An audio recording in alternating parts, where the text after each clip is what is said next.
Stop being your thoughts. Start watching them. Buddhist perspective. There is something you've carried with you your entire life. It shapes how you see the world, how you feel, how you react. But here's the strange part. You've never actually seen it. You've never touched it. And yet, you trust it completely. It's your mind.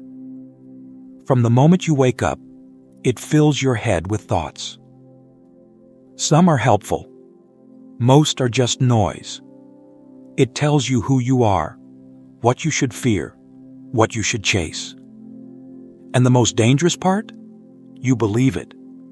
You believe every worry, every self-doubt, every memory it replays. But what if your thoughts are not telling you the truth? What if your mind is not you? The Buddha once said, "Nothing whatsoever should be clung to as I or mine." But we do the opposite. We cling to every passing thought as if it defines us. We mistake mental noise for reality. This changes everything. If your thoughts don't define you, then who are you? And if you could step back and see the mind for what it really is, what would happen? This is what we're about to uncover. Chapter 1. Your mind is not you. Have you ever been so lost in a thought that it felt completely real, only to realize later that it wasn't?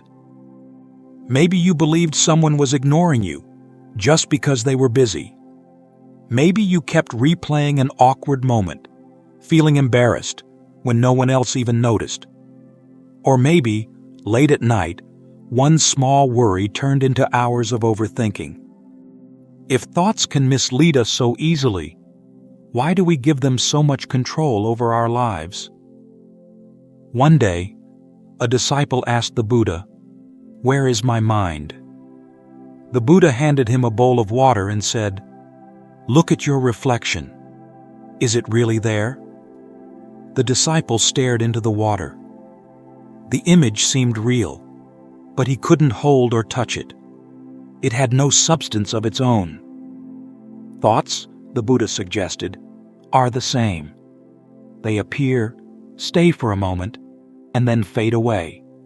They are always changing.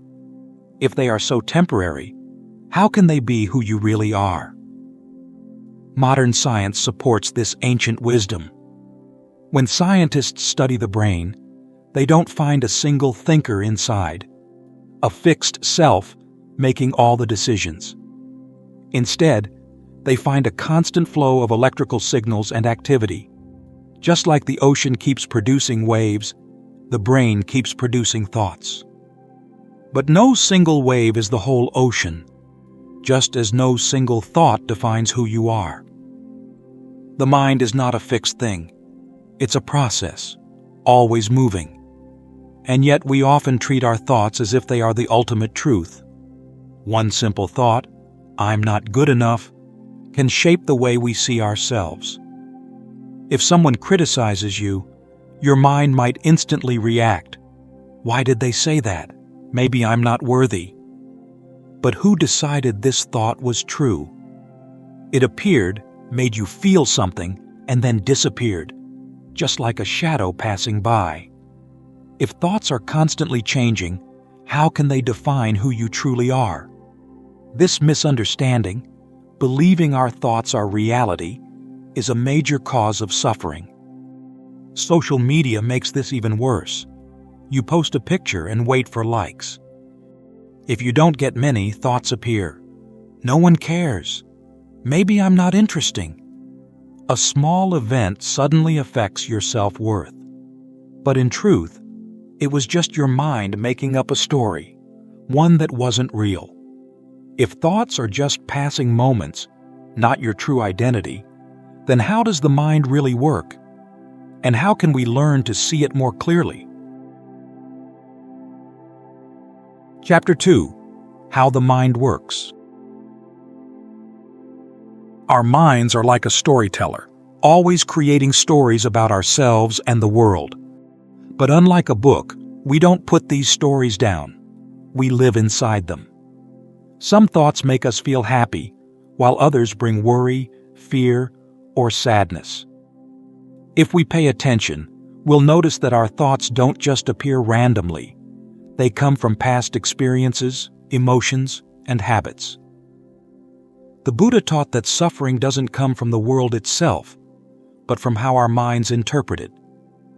Once we understand this, we can start seeing thoughts for what they really are, just passing events in the mind, not absolute truths. Imagine walking down the street and a stranger gives you an angry look. One person might think, "Did I do something wrong? Do they dislike me?" Another person might think, "Maybe that person is just having a bad day." Same situation, different thoughts, different feelings. This shows that thoughts don't come from the outside world. They come from inside us, shaped by our past, our beliefs, and the stories we tell ourselves. There's a well-known Buddhist story about a man who told the Buddha, "I feel angry whenever someone insults me." The Buddha asked him, "If someone offers you a gift, but you refuse to take it, who does it belong to?" The man replied, "To the person who gave it." The Buddha smiled and said, "Then why do you accept the gift of anger when someone offers it to you?" This simple teaching reminds us that just because a thought or feeling appears, we don't have to accept it or act on it. We have a choice. The mind works through habit. The more we think a certain way, the stronger that habit becomes. Imagine a small path in a forest. If you walk on it every day, it becomes a clear trail. If you stop using it, nature slowly covers it up. Thoughts work the same way. If we keep thinking, "I'm not good enough," that thought becomes the mind's usual path. But if we start thinking, "I'm doing my best and that's enough," over time, a new and better path is formed. We don't always realize how much these habits control our thinking. Imagine you send a message to a friend and they don't reply. The mind quickly reacts. Are they ignoring me? Did I do something wrong? You feel uneasy. But maybe they were just busy or forgot to reply. The discomfort didn't come from the situation itself. It came from the mind's habit of assuming the worst. We don't always see reality as it is. We see it through the filter of our fears and past experiences.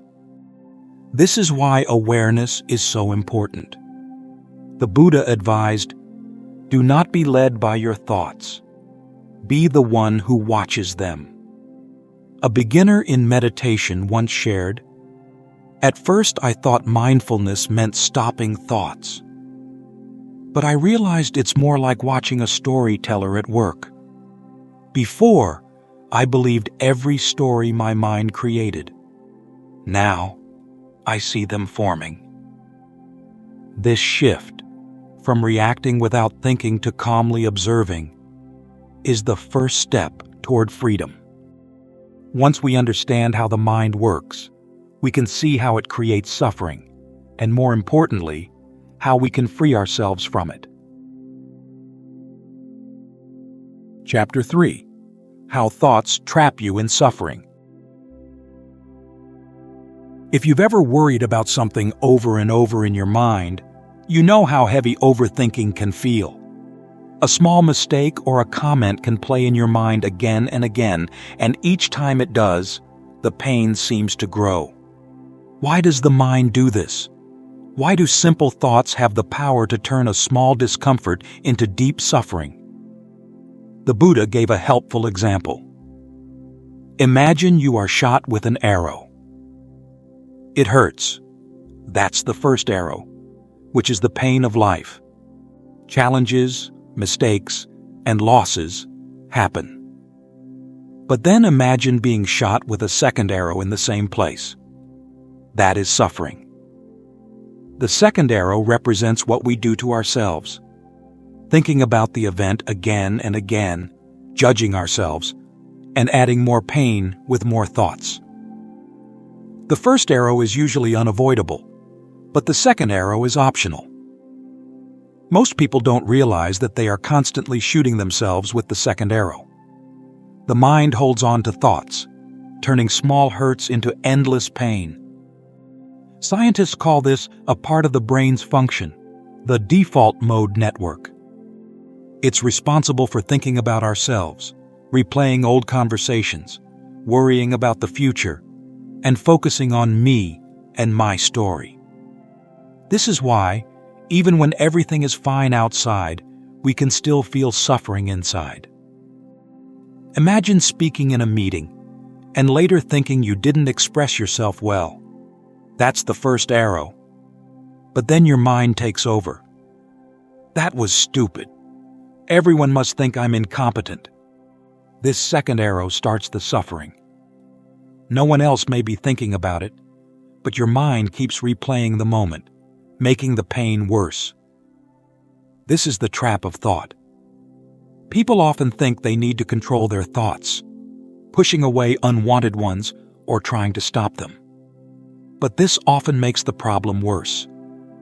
A monk once told his disciple, "For the next 5 minutes, don't think of a monkey." The disciple tried, but the more he resisted, the stronger the image of the monkey became. The lesson here is simple. Resisting a thought only makes it stronger. So what's the alternative to fighting with our thoughts? It's allowing them to come and go without struggling. The Buddha compared the mind to a river, always flowing, always changing. If you jump into the river trying to stop it, you'll only exhaust yourself. But if you stand on the riverbank, simply watching the flow, you can see the water pass without getting caught in it. This is not about giving up, but about accepting the mind's nature wisely. This idea works for many mental struggles. Think about insomnia. The harder you try to sleep, the more anxious you become, thinking, "I need to sleep. Tomorrow will be a disaster." But if you stop struggling and just observe your restless mind with acceptance, you often feel less tense and sleep comes more easily. This principle can help with all kinds of suffering that comes from thoughts. The Buddha once told 𝐏𝐻, a man seeking wisdom, "In seeing, just the seen. In hearing, just the heard." These words show us how to experience life directly, without adding extra thoughts, judgments, or stories. If someone looks at you with a blank expression, just notice it. Don't make up a story that they don't like you. If a message goes unanswered, just note the lack of response. Don't assume something negative. See things clearly. Don't get lost in your mind's stories. Think about how often fear comes not from what is happening right now, but from our thoughts. You might hear your voice recorded and think it sounds strange or different. Why?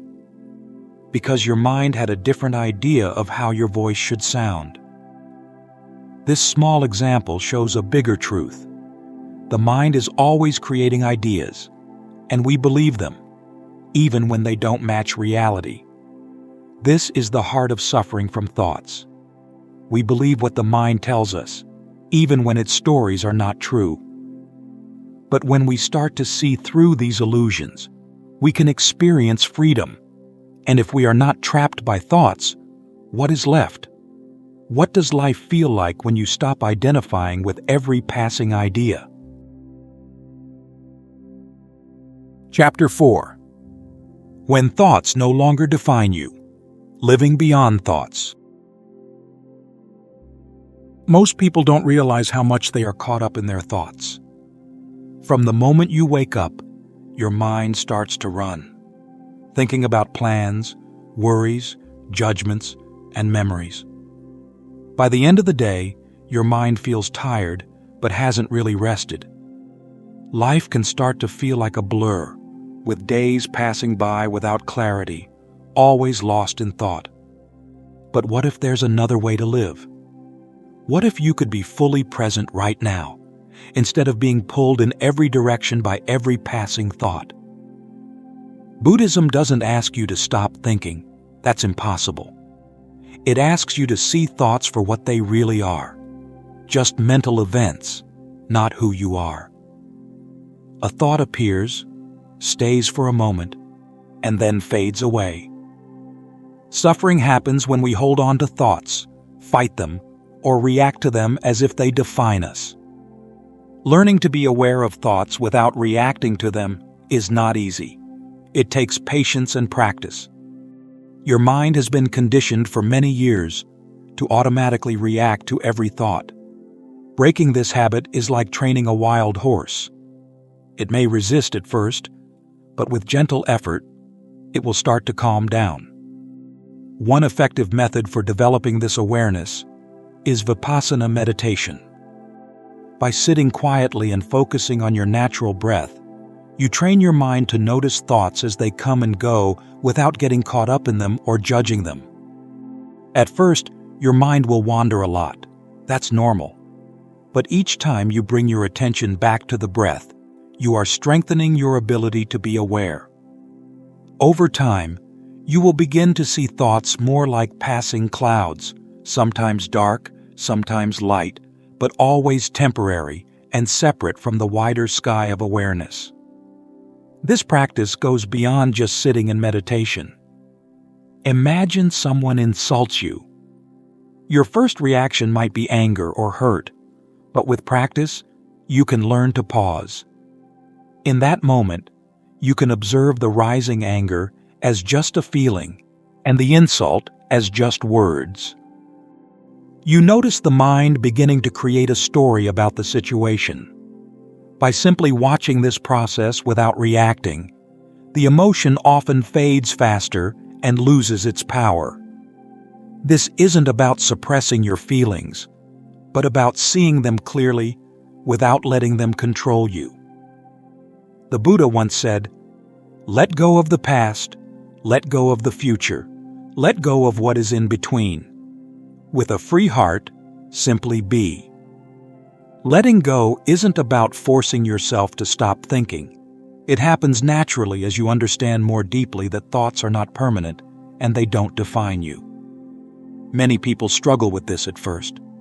"I try to be present, but my mind keeps pulling me away," is a common experience. That's natural. The mind has spent years lost in thought, so it will take time to change. The key is persistence. Like learning any new skill, mindfulness takes practice. Some days will be clearer than others, but the most important thing is to keep practicing, gently and patiently. In today's world, this is especially difficult. The world is full of distractions, notifications, news, and endless things to keep your mind busy. Silence can feel uncomfortable. But that discomfort shows why this practice is so important. When you learn to sit with yourself, without running away into more thoughts or distractions, you begin to find a deep peace that nothing outside can give you. True freedom isn't about escaping from reality. It's about facing reality as it is, without being controlled by the mind's stories. The suffering we feel from overthinking, anxiety, and self-doubt doesn't come from life itself, but from our attachment to thoughts about life. When we stop identifying with these thoughts, we can discover something deeper that has always been there. Pure awareness, calm presence, and inner peace. This isn't a quick fix. It's a lifelong practice. But every step on this path brings more clarity and freedom. The mind, with its old habits, will resist. It will try to pull you back into its familiar patterns. But if you stay patient, if you keep observing with gentle awareness, something amazing happens. The mental noise begins to settle. awareness grows. And for the first time, you might experience life not through the filter of constant thinking, but directly as it is. Not lost in the past, not worried about the future, just here, fully awake, free.